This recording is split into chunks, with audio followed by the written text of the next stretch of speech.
Hey guys. तो आज हम जेबीएम ऑटो लिमिटेड के बारे में बात करेंगे। JBM auto limited. तो स्टार्ट करते हैं सेशन। देखिए, जेबीएम ऑटो लिमिटेड ने स्टार्ट करी 2005 में अपनी कंपनी, और 2014 तक ये साइडवेज रहा। लगभग इसकी करेक्शन टाइम चली 9 साल के आसपास, ठीक है। और टाइम वेस्ट करेक्शन इसकी 9 साल चली। देखिए, 9 साल। और उसके बाद में एक रैली आई, जो कि बहुत बड़ी रैली आई। एक सेकेंड।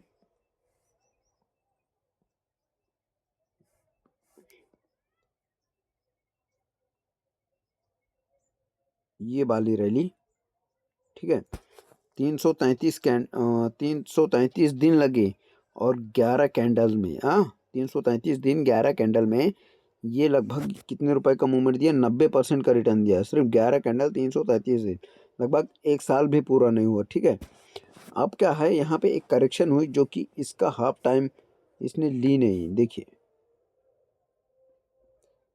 इसने इस स्टॉक का हाफ टाइम ली, लगभग 36 कैंडल 1058 दिन तक इसने टाइम बिताया। हालांकि जो स्टॉक जितना ही करेक्शन टाइम में जाता है, उतना ही बड़ा बुल बनता है, और बहुत लंबा। मतलब इस कोई भी करेक्शन टाइम पीरियड रहे, चाहे 1 साल का रहे, चाहे 2 साल का, पर वो स्टॉक टाइम बिताने का होना। अगर वो स्टॉक टाइम नहीं बिताया तो मतलब बड़े मूव तो नहीं मिलते, पर मिलते हैं, पर इतने बड़े मूव नहीं मिलेंगे, ठीक है। और इसने टॉप लगाया, फिर इसको ब्रेकआउट करने के बाद इसने टॉप लगाया। एक सेकेंड। इसने टॉप लगाया 125 रुपए का, ठीक है। ये बॉटम के बाद में इसने, एक सेकेंड, ये बॉटम के बाद में इसने 125 का हाई मारा, और फिर यहीं से गिरा। हालांकि ये स्टॉक को बहुत लंबे टाइम फ्रेम में कंसोलिडेट करना था, बट किया नहीं। और ये जो लेवल है, ये यहीं पे आके स्टॉक ने स्टॉप किया है, ठीक है। ये इसी लेवल पे। अब यहाँ से तो स्टॉक ने रैली की, बट अब जो रैली टाइम पीरियड, मतलब जो करेक्शन होनी चाहिए थी, वो करेक्शन पूरी नहीं हुई थी। कंपनी के फंडामेंटल हाथ पांव सब अच्छे थे, इसलिए रिटर्न बहुत ज़्यादा हुए स्टॉक में। बट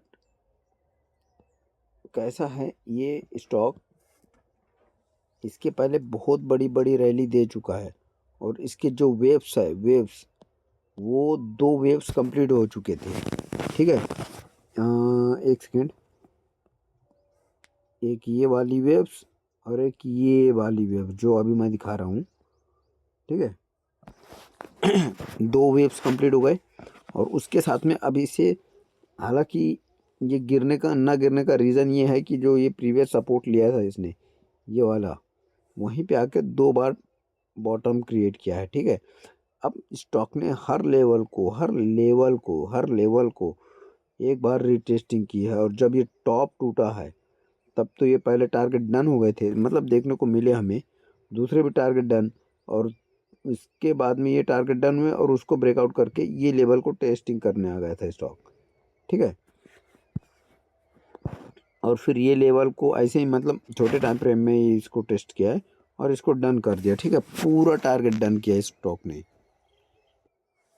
और स्टॉक की ये थर्ड वेव्स हो गई, ठीक है।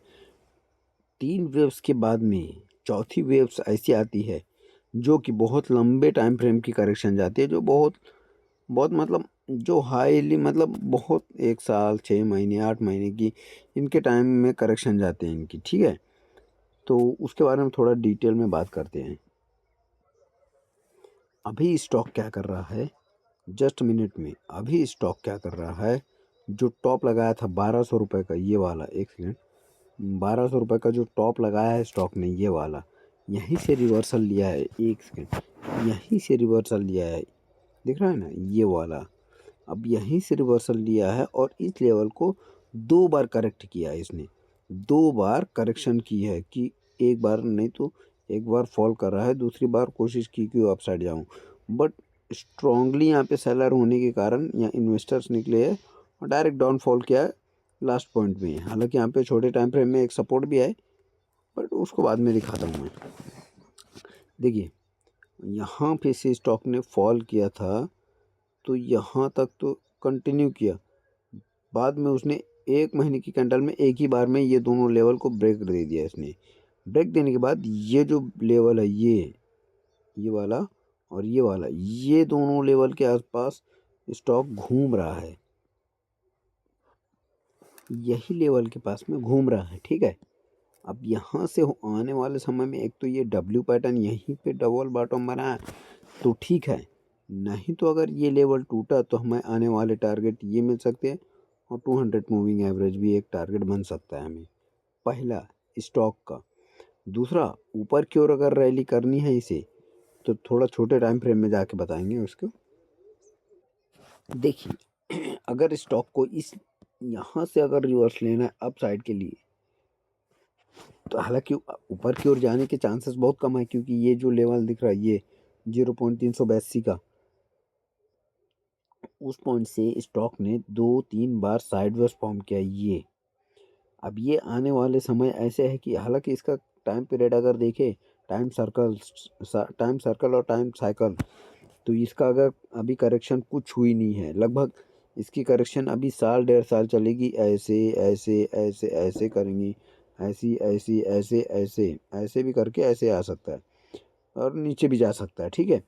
अगर स्टॉक को ऊपर की ओर कोई मूवमेंट देनी है, अगर स्टॉक को ऊपर की ओर कोई मूवमेंट देनी है तो वो इस लेवल के ऊपर आएगा, इसके ऊपर, क्योंकि यहाँ पे मैंने आपको क्लियर और सॉफ्ट बता चुका हूँ कि ये 4 पॉइंट में स्टॉक बहुत ज़्यादा ही मतलब कॉम्प्लिकेट कर दिया है। हालांकि स्टॉक का भी टाइम करेक्शन मतलब टाइम पीरियड अभी ख़त्म नहीं हुआ कि इसकी करेक्शन ख़त्म हो जाए। ये फोर्थ वेव चालू है इसकी। अब फोर्थ वेव एक लंबे टाइम में जाती है, लंबे टाइम फ्रेम की मतलब लंबी सर्कल समय लेती है टाइम साइकिल कंप्लीट करने के लिए। तभी तो ये इसका स्टार्टअप है, लगभग इसको 2026 से 2027 भी पार होने के चांसेस है, साइडवेज में या फिर डाउन आने के या फिर ऊपर नीचे करने के। पर ये स्टॉक ऊपर अभी जाने के कगार पे नहीं है, ऐसे ऐसे भी कुछ कर सकता है, ऐसे ऐसे और ऐसे ऐसे भी कर सकता है, मतलब लगभग इसकी 1 से 1.5 साल तक इसकी टाइम करेक्शन अभी होने की है। अगर इसकी करेक्शन ख़त्म मतलब करेक्शन ख़त्म होने के पहले ही भागा ये स्टॉक इस टॉप के ऊपर, तो ये स्टॉक आने वाले समय में इन्वेस्टर्स को फंसा सकता है इसमें। ऐसा बोलेंगे कि फंसा ही लेगा। अगर इन्वेस्टर इस टॉप के ऊपर भी बैठेंगे तो स्टॉक यहाँ से फ्लक्चुएट करके नीचे आएगा ही आएगा, क्योंकि इसकी टाइम साइकिल अभी ख़त्म नहीं हुई है और लगभग अभी साल 1.5 साल इसकी टाइम साइकिल चलेगी।